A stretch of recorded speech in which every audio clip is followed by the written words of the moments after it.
YouTube. So today we're gonna do a little work on the boat.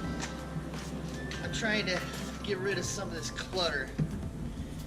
So I still need my pole holders, correct? Of course, but I don't have to carry this big box with me everywhere. I'm a little fed up with it. It's a great tool, but at the same time I'm just done with it. So we're going to get rid of this, and I've already done some prefab on my rod holder. We're going to do a rod holder, and then I'm going to give you maybe a little review on my past year with my Hobie Outback and how much I love this boat and some of the things that I really do hate about it, because with every great thing there is at least a few things that aren't great about it. So let's go ahead and get some of this crap off of here, and then we'll get to work.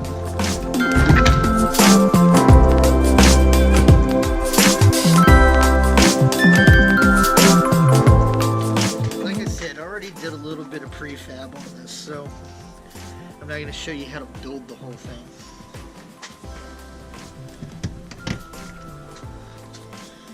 But I just basically took the design off of somebody else's. So if you Google search Hobie Outback rod holder situation, build, you're gonna find this. This is I forget the name of the guy's YouTube page, but I might put it in the description below.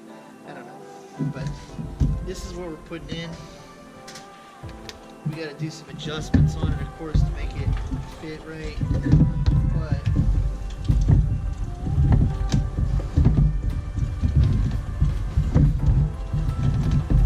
we have to do a little work to get that off there. Anyway, stay tuned.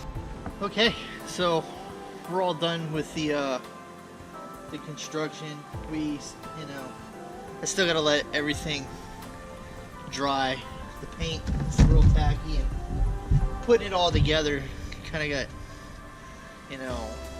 plastic pieces all over it. I'm not really worried about it. It's a kayak. It's gonna get dirty. It's gonna get nasty. It's just not stark white anymore. Other than that, I really don't care. But this is it. It's done, and it does exactly what I need it to do. Don't bounce around anymore. Does exactly what I needed to do. So, alright. On to the rest of the day. I have had this kayak for always something. I've had this kayak for almost I've had it exactly a year.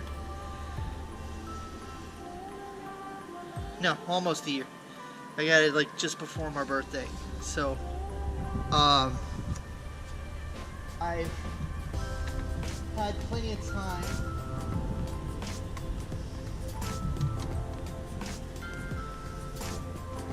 I don't know how this happened, but I've got a nasty little knot down here on the other end of this line. Anyway, like I said, I've had my kayak for a year, and I want to tell you, if you don't own a Hobie, there are plenty of other options out there, but none of them are Hobie. The quality of this boat surpasses all of my expectations. Well, most of my expectations.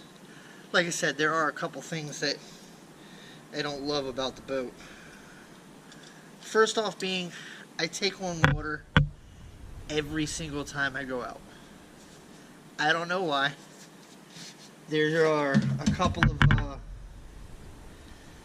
ideas. Like some people say the scupper holes in the back, they have these sleeves in the back that I feel like are probably completely unnecessary, but you know, I guess they're for structural support. There's some people that saying that, you know, they leak from there. I don't know that that's where it's leaking from.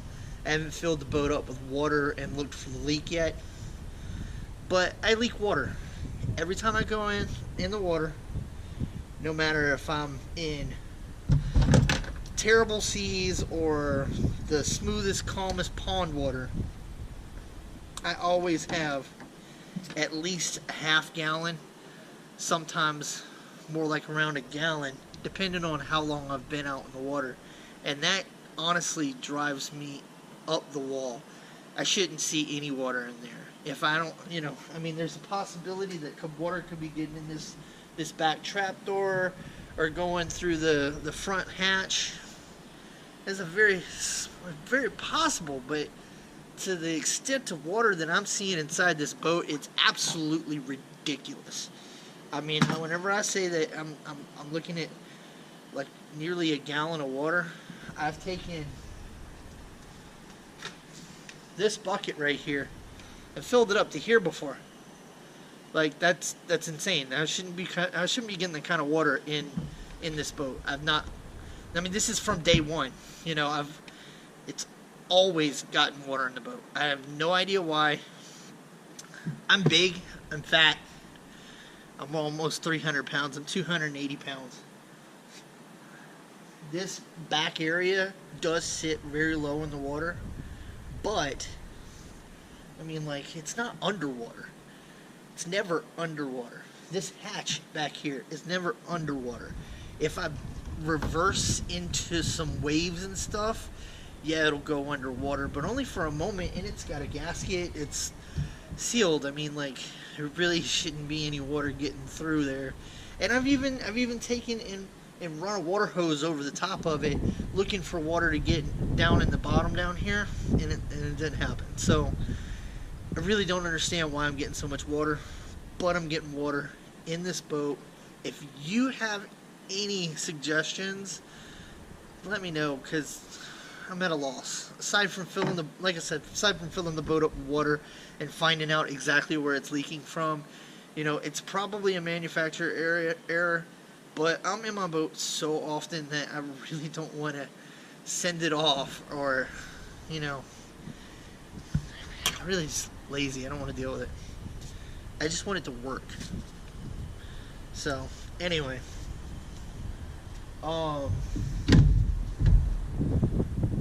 Sweet. I need to widen that one up just a touch. So it'll take. Yeah. Okay. My next problem with it is this seat. If you lean forward on this seat, like if I need to get something out of the front of the front of the pedal area, like if I need to get right over here into this pedal area for some reason, or I need to pull my pedals up, you know, I click my pedals, I pull them up, then I'm leaning on the front edge of the seat, and it does this. It drops. Now,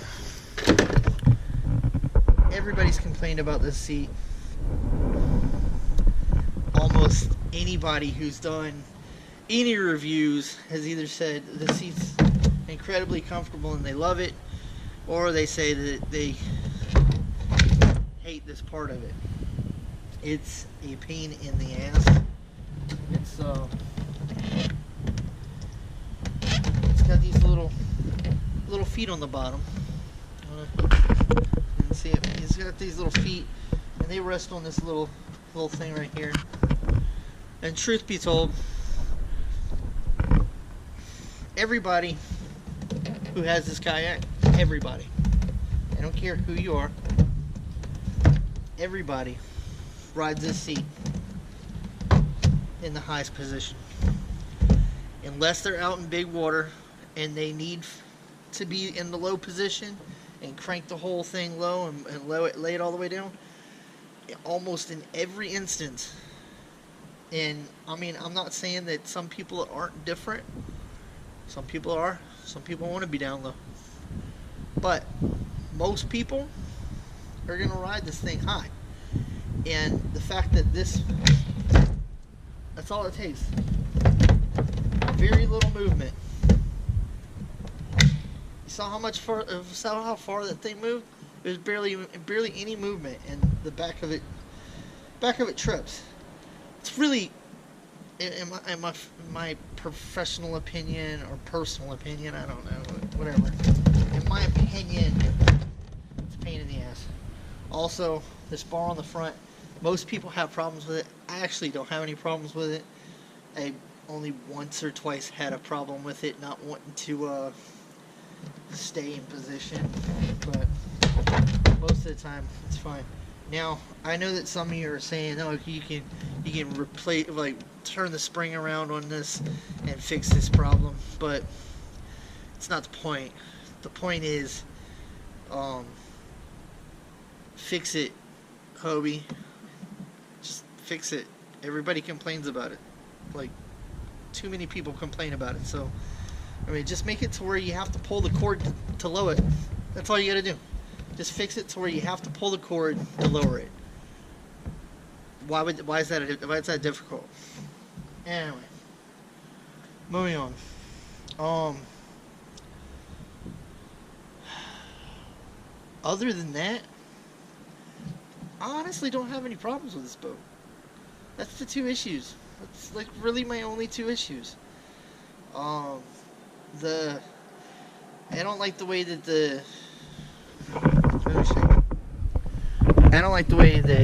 the release for this goes across this pocket. It actually put so much strain on my pocket from actually using it that I tore my pocket. But that's not really that big a deal. I've had some people tell me to move this little bracket over to here, and that fixes the whole thing. It only puts stress on this part of the pocket, which gives you a lot more of this to flex. So that's not really that big of a deal. But yeah, that's it.